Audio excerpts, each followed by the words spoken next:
آج ہم استفسارات کی نشست کا آغاز ایک ایسے سوال سے کریں گے جو مذہبی ذہنوں میں بھی بہت عموم کے ساتھ اور بعض مرتبہ تسلسل کے ساتھ پیدا ہوتا رہتا ہے، بلکہ یوں کہنا چاہیے کہ ہر شخص کو اس سوال کا سامنا ضرور کرنا پڑتا ہے، خصوصاً اپنی مذہبی زندگی میں، کہ تقدیر اور دعا کا باہمی تعلق کیا ہے۔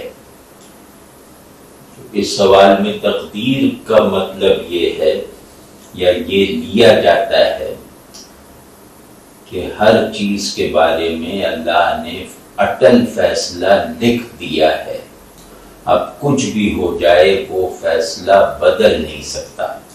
اللہ نے اگر کسی کو غریب رکھنا ہے تو غربت اس کے لیے لکھ دی ہے، کسی کو بیمار رکھنا ہے تو بیماری اس کے لیے مقدر کر دی ہے، اور ان فیصلوں کو بدلا نہیں جا سکتا۔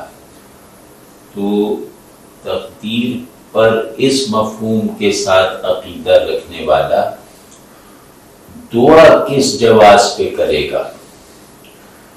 دعا کا تو مطلب یہ ہے نا کہ یا اللہ میں اس صورتحال میں ہوں، مجھے اس صورتحال سے نکال کے دوسری صورتحال میں پہنچا دیجیے۔ اور دعا کرنے والے کے پیچھے ایک یقین کار فرما ہوتا ہے کہ اللہ جو چاہے کر سکتا ہے، اللہ مجبور کی دعا سنتا ہے، اللہ محتاج کی پکار سنتا ہے، اللہ ہر ضرورت کو پورا کرتا ہے، اللہ ہر جو خواہش اسے پسند آ جائے اس کی تکمیل کر دیتا ہے۔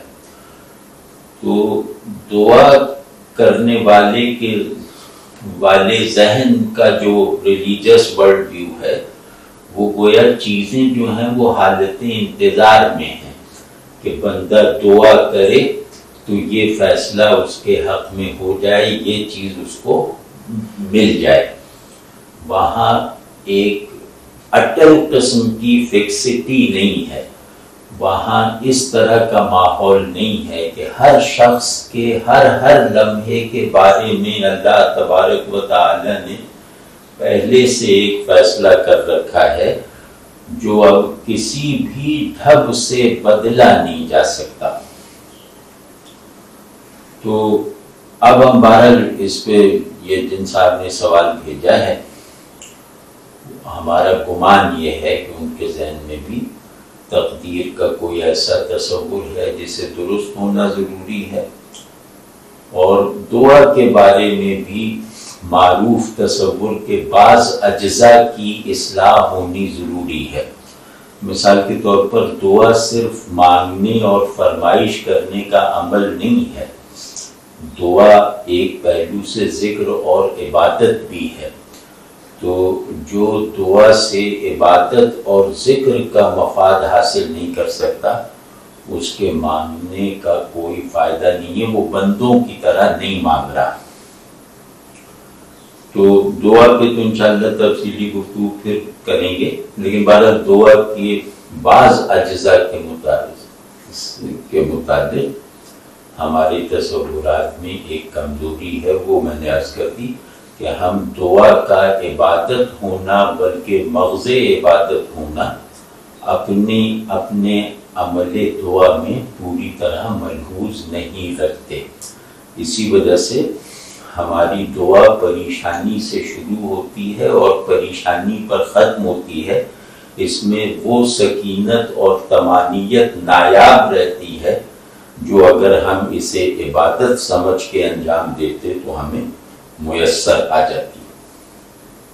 تو خیر ہم دیکھتے ہیں کہ تقدیر اور دعا کا آپس میں کیا تعلق ہے۔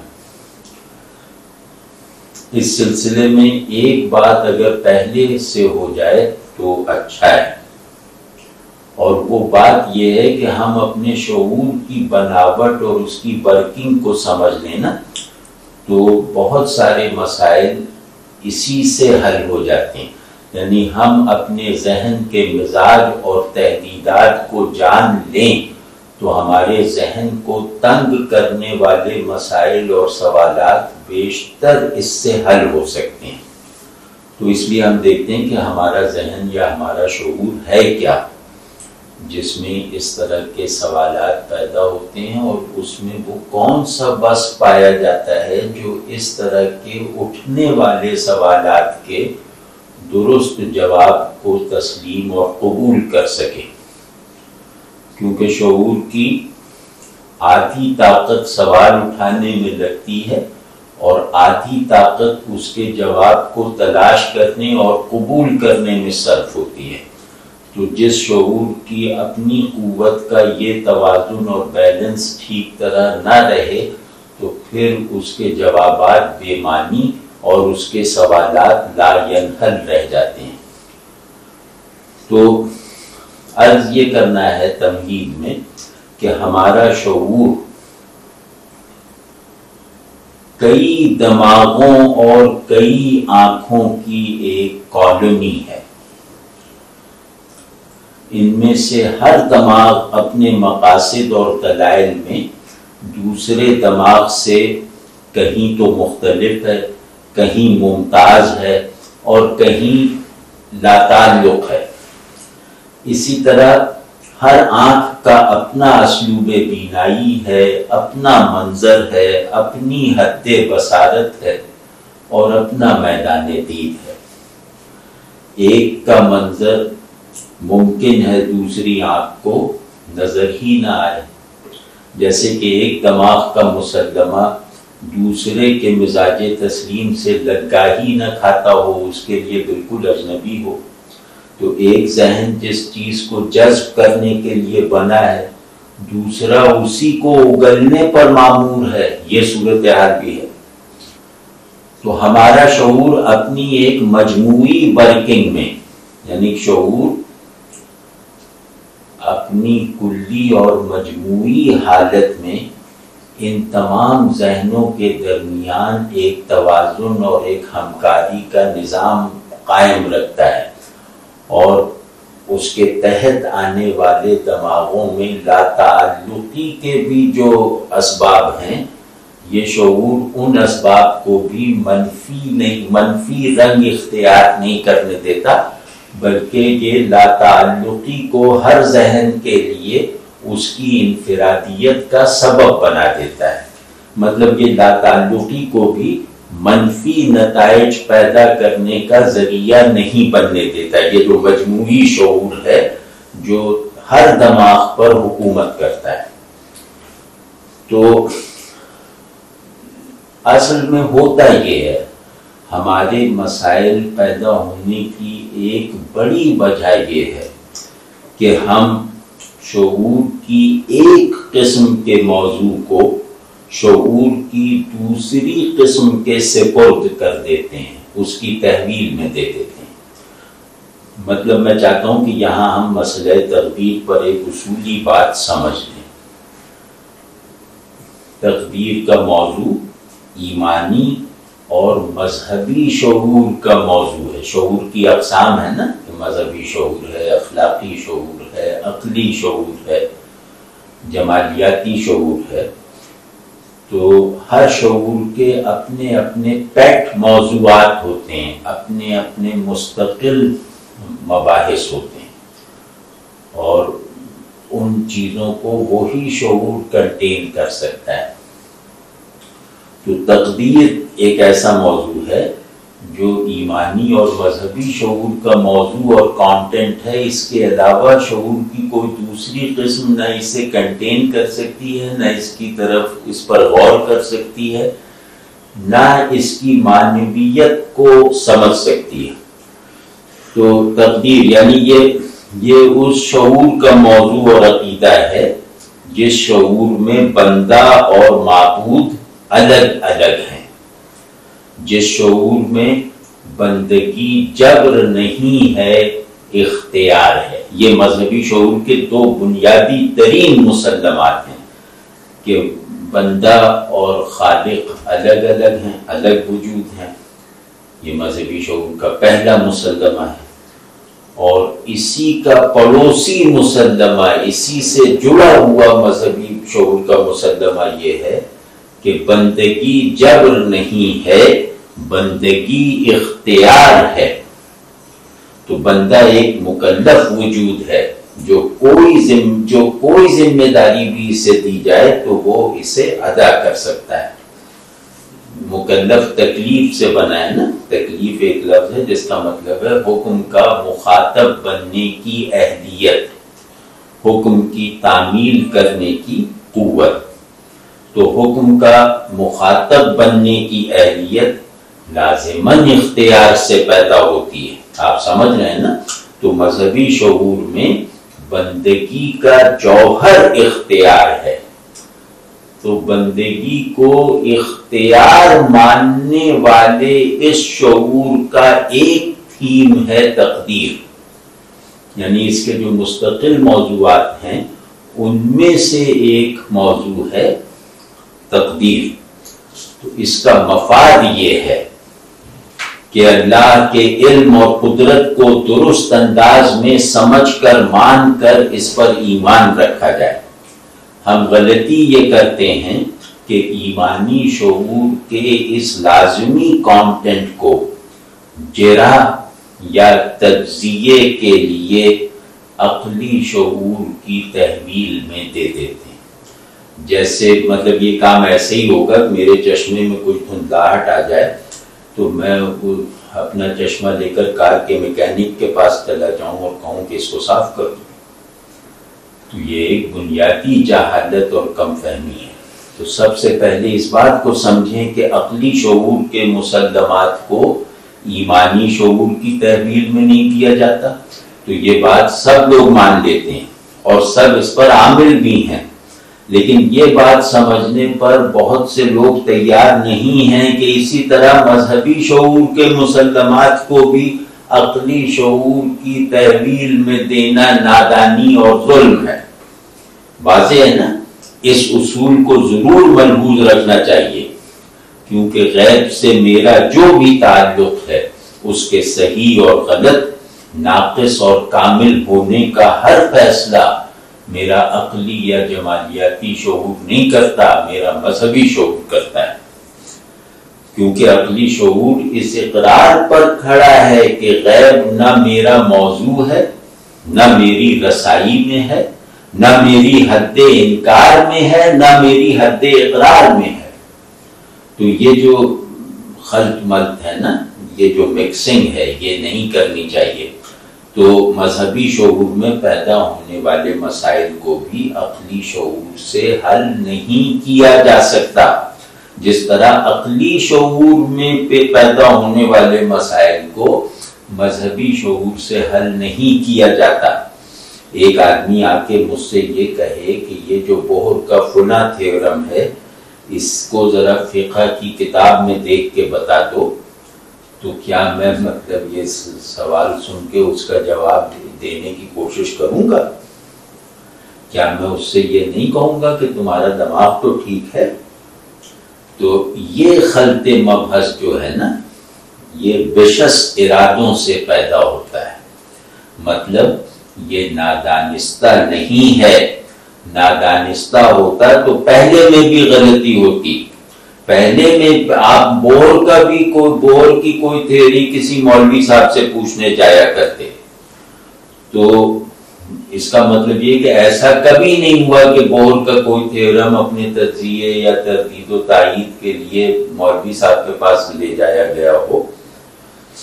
تو ایسا ہی ہمیشہ کیوں ہوتا ہے کہ عقیدہ جو ہے وہ نظریے کو مکمل نہ، کسی بھی نظریے کو مکمل نہ کر سکنے والی عقل کی سان پہ چڑھا کے دیکھا جاتا ہے، اور عقل کو مذہبی شعور پر حکم بننے کا موقع دیا جاتا ہے یا بنا دیا جاتا ہے۔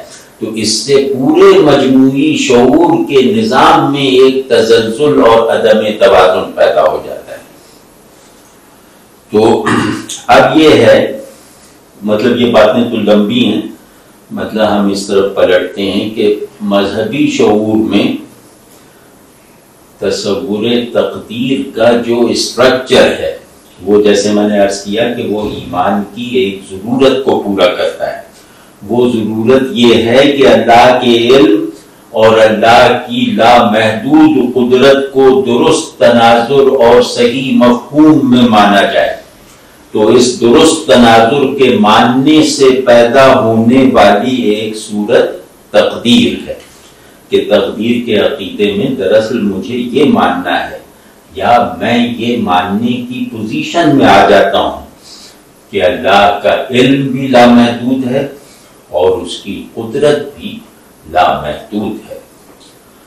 تو اللہ نے اپنے لامحدود علم اور لامحدود قدرت کو جمع کر کے میرے تعلق سے، کائنات کے تعلق سے، تمام مخلوقات کے تعلق سے جو فیصلے کر رکھے ہیں یا جو حتمی باتیں اس کے علم میں ہیں ان کو تقدیر کہتے ہیں.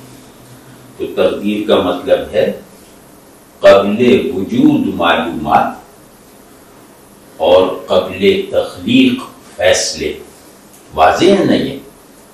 تو تقدیر میں جس قدرت کو ہم مانتے ہیں وہ پوری قدرت نہیں ہے، یعنی اللہ کی تمام تر قدرت تقدیر میں کام کرنے والی قدرت میں صرف نہیں ہو گئی ہے. یہ اللہ کی مجموعی قدرت کا ایک جز ہے جس سے تقدیر کا اسٹرکچر بنا ہے. دوسری بات یہ سمجھنی چاہیے، یہ اب آپ کے سوال سے براہ راست متعلق ہے کہ اللہ کی قدرت کے دو اصول ہیں جن کے الگ الگ مظاہر ہمارے تجربے میں ہیں. قدرت کسے کہتے ہیں؟ اومنیپوٹنس کو، کہ جس پر کوئی روک نہ ہو، جس پر کوئی حد نہ ہو، جو یونیورسل ہو. ٹھیک ہے نا؟ تو اللہ کی قدرت کے دو اصول ہیں اور دونوں اصول اپنے اپنے مظاہر بناتے رہتے ہیں اور بناتے رہیں گے. اور یہ ہمارے تجربے، مشاہدے اور حواس میں ہے کہ یہ ایسا ہو رہا ہے. ان کی نشانیاں ہمارے مسلسل مشاہدے میں ہیں. وہ دو اصول کیا ہیں؟ جلال اور رحمت. اللہ کی قدرت ان دو اصول کا مجموعہ ہے. تو تقدیر میں قدرت کا جو اصول اللہ کے علم سے جڑا ہوا ہے وہ ہے جلال. وہاں قدرت نام ہے مقتدرانہ، قاہرانہ فیصلے کرنے کا. تو اس میں اس کا اقتدار اور اس کی قہاری اس کے علم سے ملی ہوئی ہے. اب اس کو کہتے ہیں تقدیر. اب قدرت کا جو دوسرا پارٹ ہے جس کو مانے بغیر گویا آپ قدرت الہیہ کو نہیں مان رہے. مطلب یہ جو جبری لوگ ہیں نا، یہ جو دجل اور فساد اور بدنیتی کرتے ہیں وہ یہ ہے، میری ایک آنکھ کو مان لیا اور دوسری کو نہیں مانا. تو آپ نے گویا ایک کو بھی نہ مانا، مجھے آنکھ والا ہی نہ مانا آپ نے. تو جس نے قدرت کے جلالی رنگ کو مان کر اس کے جمالی رنگ کو نظر انداز کر دیا تو اس نے دراصل جمالی رنگ کو بھی نعوذ باللہ نہیں مانا. تو وہ جمالی رنگ کیا ہے؟ وہ رحمت ہے. اللہ کی قدرت کا دوسرا پہلو اس کی یہی رحمت ہے. یہ رحمت جو ہے یہ تقدیر پر بھی حاکم ہے. یعنی اللہ کی قدرت کا جوہر رحمت اللہ ہی کی قدرت کے جوہر جلال پر غالب ہے. قادر یعنی کہ صاحب قدرت، جس کی قدرت ان دو پہلوؤں سے ہے، وہ ذات ان دونوں پہلوؤں میں سے کبھی کسی کو غلبہ دیتی ہے اور کبھی کسی کو غلبہ دیتی ہے. یہ اس کی مرضی ہے. تو وہ قادر ہے، وہ اپنی قدرت کا خود مقدور نہیں ہے، یعنی وہ ایسا قادر نہیں ہے جو خود کو مجبور کر سکے. تو اس کی قدرت خود اس پر تھوڑی نافذ ہے. تو اب جب ہم کہتے ہیں کہ اللہ اپنی تقدیر اپنی رحمت سے بدل دیتا ہے، تو اس میں ایک تو ہم اپنے ایمان کی اس ضرورت کو پورا کرتے ہیں کہ جاہل فلسفیوں کی طرح اس طرح کے سوالات نہ اٹھیں کہ اللہ کی قدرت عام ہے، تو کیا اللہ کی قدرت خود اس پر بھی نافذ اور مسلط ہے؟ تو اللہ خود بھی مجبور ہے اپنی قدرت سے، نعوذ باللہ۔ تو اس میں ہم کہتے ہیں کہ اللہ اپنی ہر صفت کا مالک ہے، اس کا مملوک اور قیدی اور پابند نہیں ہے۔ تو قدرت کے اس تصور کو اس تفصیل کے ساتھ رکھ کے ہم کہتے ہیں کہ دیکھو اللہ نے اپنی پوری قاہرانہ شان کے ساتھ یہ فیصلہ کر دیا ہے کہ میری رحمت میرے غضب پر سبقت رکھتی ہے، ٹھیک ہے نا؟ تو یہاں سے ہماری دعا کا جواز پیدا ہوتا ہے، کیونکہ دعا میں ہم تو خدائے رحیم کو پکار رہے ہوتے ہیں کہ یا اللہ یہ سب ٹھیک ہے، میں سب پریشانیوں اور دکھوں اور تکلیفوں کا مستحق ہوں، میں آپ کے ہاتھ میں بالکل مردے کی طرح ہوں، لیکن یہ بھی کر دیجئے یا اللہ اگر آپ نے میرے بارے میں کوئی فیصلہ فرما بھی دیا ہے، یا اللہ اس فیصلہ فرمانے کی قدرت پر رحمت کی قدرت کو غالب کر دیجئے، اپنے وعدے کے مطابق، اپنے قانون کے مطابق، اپنی ذات اقدس کے اقتضاء کے مطابق۔ تو یار لوگ تقدیر کو کوئی ایسا پنجرہ بنا لیتے ہیں جس میں اللہ نے خود اپنے آپ کو بھی بند کر رکھا ہے، نعوذ باللہ۔ یعنی جبری لوگ یہ نہیں سمجھتے بدذوقی کی وجہ سے کہ وہ جبر ثابت کرنے کے لیے چلو ہمیں مجبور بتا رہے ہیں تو ہمارا کیا، چلو ہمیں مجبوری ثابت کر دو، کچھ نہیں ہوتا، ہمیں مجبور بنا بھی دو گے تو کیا ہے۔ یہ ان کی اصل غلطی نہیں ہے، جبریوں کی اصل غلطی یہ ہے کہ وہ اللہ کو مجبور بنا رہے ہیں، نعوذ باللہ۔